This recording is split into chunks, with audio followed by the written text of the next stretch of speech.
જુનૂન અને તાકાત સાથે મોટા વરાછામાં એક બુલંદ અવાજ સાથે ભારત માતાનો જયઘોષ બે હાથ ઊંચા કરી મુઠ્ઠી ખચખચાવીને કરવાનો છે.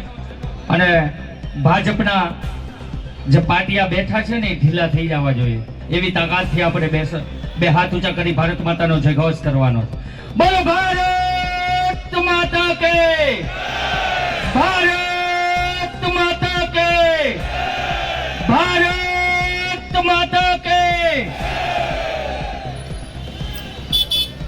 આજની આ વોર્ડ નંબર 2 મંચ પર ઉપસ્થિત અમારા વોર્ડ નંબર 2 ના પ્રમુખ શ્રી અશ્વિનભાઈ સુતરિયા, મંચ પર ઉપસ્થિત અમારા સુરત શહેર ઉપપ્રમુખ દીપકભાઈ ગાંગાણી, મંચ પર ઉપસ્થિત મારા સાથી પેનલના ઉમેદવાર પરિમલભાઈ કાનાણી, સાથી પેનલ ઉમેદવાર બેન શ્રી કિરણબેન મેઘાણી, સાથી પેનલ ઉમેદવાર બેન શ્રી દયાબેન પાનસુરિયા, સાથે અમારા સુરત શહેર ઉપપ્રમુખ કેપીભાઈ પાનસુરિયા, મંચ પર ઉપસ્થિત ભરતભાઈ મેઘાણી અને આ વિસ્તારના સેવાકીય પ્રવૃત્તિ સાથે જોડાયેલા ઉદ્યોગપતિ એવા હિરેનભાઈ ખેની અને મોટી સંખ્યામાં ઉપસ્થિત આ વિસ્તારના સૌ નાગરિકો, મોટી સંખ્યામાં ઉપસ્થિત સૌ વડીલો, માતાઓ, બહેનો, યુવાનો, આપ સૌનું આજની આ વિજય વિશ્વાસ જનસભામાં હાર્દિક હાર્દિક સ્વાગત કરીએ છીએ.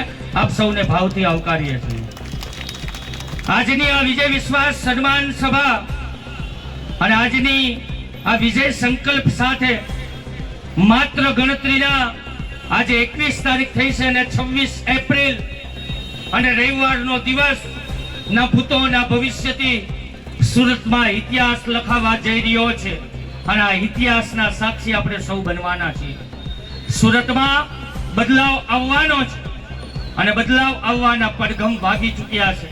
આજે સુદામા ચોક મુકામે સમગ્ર ગુજરાતના લોકપ્રિય ધારાસભ્ય, આપણા સૌ કોઈના ચાહિતા યુવા દિલની ધડકન ગોપાલભાઈ ઇટાલિયા આપણી વચ્ચે થોડી ક્ષણમાં ઉપસ્થિત થવાના છે. દોસ્તો, મારે 2-5 વાતો આપ સમક્ષ રજૂ કરવી છે. આ વિસ્તારના લોકોએ અમને ખૂબ પ્રેમ આપ્યો છે. મોટા વરાછા વિસ્તાર હોય, અમરોલી હોય, ભરથાણા હોય, અબ્રામા હોય, ઉમરા હોય, વેલેંજા હોય, ઉત્તરાયણ વિસ્તાર હોય, આ વિસ્તારના દરેક નાગરિકોનો અમને ખૂબ પ્રેમ મળ્યો છે. અને આપના પ્રેમ, સાથ, સહકાર અને સહયોગ થકી 2021માં વિસ્તારમાં કોર્પોરેટરો ચૂંટાયા હતા. 5 વર્ષ પૂર્ણ થયા, ફરી એકવાર તમારી વચ્ચે અમે ઉપસ્થિત થયા છીએ. ત્યારે દોસ્તો, વિશેષ વાતો તો ગોપાલભાઈ તમને કરશે, પરંતુ મારે આપ સૌને વિનંતી કરવી છે કે 26 એપ્રિલ અને રવિવારનો દિવસ આપણા સૌ માટે, આપણા જીવનનો અતિ મહત્વનો દિવસ. અમે કંઈક પરિવર્તન લાવવા માટેની લડાઈ લડી રહ્યા છીએ.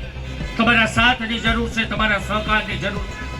અમે સંઘર્ષ કરી રહ્યા છીએ. અમે નાના અને મધ્યમ વર્ગના પરિવારમાંથી આવતા વ્યક્તિઓ છીએ, પરંતુ આ નાના સામાન્ય ઘરમાંથી આવતા પરિવારના વ્યક્તિઓ સામે આજે ભાજપે પૂરી તાકાત લગાવી દીધી છે.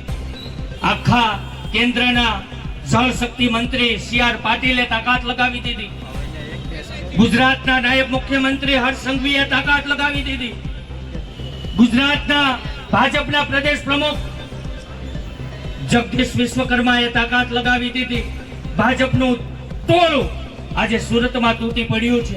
શા માટે? અમે તો સામાન્ય પરિવારમાંથી આવતા લોકો છીએ.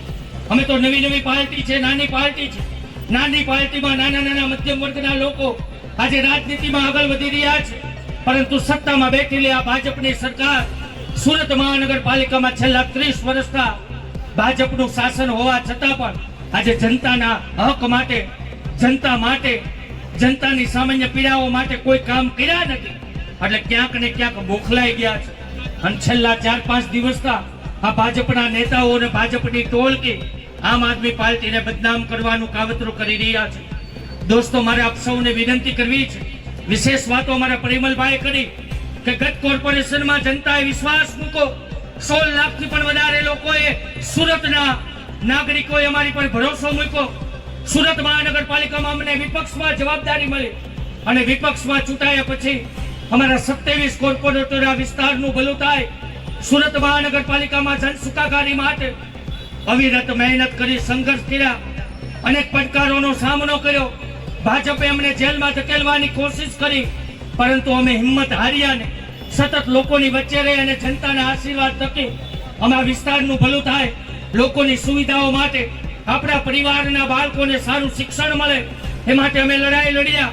આપણા વિસ્તારના સૌ પરિવારજનોને મફતમાં સારી આરોગ્યની સુવિધાઓ મળે એ માટે હંમેશને માટે અમારી લડાઈ ચાલુ હતી અને આવનારા દિવસોમાં પણ અમે બાહેધરી આપીએ છીએ કે અમારી લડાઈ હંમેશને માટે સુરત શહેરના દરેક નાગરિકોના બાળકોને મફતમાં સારું શિક્ષણ મળે, સૌ પરિવારજનોને મફતમાં સારું આરોગ્યની વ્યવસ્થા મળે, ભ્રષ્ટાચાર મુક્ત શાસનની વ્યવસ્થા થાય એ માટેની અમારી લડાઈ છે. અમે નાના છીએ, અમારો પરિવાર નાનો છે, અમે મધ્યમ પરિવારમાંથી આવીએ છીએ. દોસ્તો, મારે વિશેષ વાતો નથી કરવી, પરંતુ આજે આ સુરત મહાનગર વોર્ડ નંબર 2 ના દરેક નાગરિકો મોટી સંખ્યામાં ઉપસ્થિત છે ત્યારે આ મંચ પર બેઠેલા મારા સાથી પેનલના ઉમેદવારો જે વર્ષોથી પાર્ટી સાથે ટકીને સંઘર્ષના દરેક રસ્તામાં અનેક કાંટાઓ વાગ્યા છે, પરંતુ ક્યારેય ડગ્યા નથી, હિંમત હાર્યા વગર સતત પાર્ટીની સાથે ખરા ઊભા રહી અને જનતાનું જેટલું પણ કામ થાય એટલું કર્યું છે. મારી સાથી પેનલમાં ઉમેદવાર તરીકે પરિમલભાઈ કાનાણી છે, જેઓ વર્ષોથી 2014 થી પાર્ટી સાથે જોડાયેલા છે. છેલ્લા 10 વર્ષ 12 વર્ષથી પાર્ટી સાથે અવિરત કામ કરી રહ્યા છે. પાર્ટીની સારી પરિસ્થિતિ આવી, પાર્ટીની ખરાબ પરિસ્થિતિ આવી, દરેક પરિસ્થિતિમાં સંઘર્ષના માર્ગને એમણે ક્યારેય છોડ્યો નથી.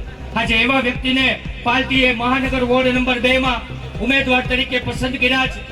મારા સાથી પેનલમાં કિરણબેન મેઘાણી છે, જેમના પતિદેવ ભરતભાઈ મેઘાણી, જેઓ 7-8 વર્ષના પાર્ટી સાથે રહી અને સતત સંઘર્ષના માર્ગે અવિરત કામ કરી રહ્યા છે. એવા જ મારી સાથી પેનલમાં ઉમેદવાર દયાબેન પાનસુરિયા કે જેમના પતિદેવ કેપીભાઈ પાનસુરિયા દરેક પરિસ્થિતિમાં પાર્ટીની સાથે ઉભા રહ્યા છે. હું પોતે છેલ્લા 8 વર્ષના પાર્ટીની સાથે જોડાયેલો છું. છેલ્લા 7 વર્ષના સુરત શહેરના સંગઠન મહામંત્રી તરીકે પાર્ટીની દરેક જવાબદારી નિભાવી છે. દોસ્તો, અમે મધ્યમ વર્ગમાંથી આવીએ છીએ, પરંતુ અમારી હિંમત મોટી છે. અમે ડગ્યા નથી, અમે હિંમત હાર્યા નથી. સંઘર્ષના માર્ગ પર અમને કાંટાઓ ઘણા વાગ્યા છે. આ ભાજપની નેતાએ અમને હેરાન કરવાની કોઈ એવી કમી છોડી નથી. અમને ખૂબ હેરાન કર્યા છે, અમને જેલમાં ધકેલવાની કોશિશો કરી, અમને પોલીસને આગળ કરી અમને દંડા મારવાની કોશિશ કરી છે, પરંતુ અમે હિંમત હાર્યા નથી. 2021માં કદાચ અમારાથી કંઈક નાની મોટી ભૂલ થઈ હશે, પરંતુ અમે તમારી પાસે ક્ષમા માંગવા આવ્યા છીએ. અમે નાના માણસો છીએ. 2021માં અમારી પાર્ટી પ્રથમવાર ચૂંટણી લડતા હતા.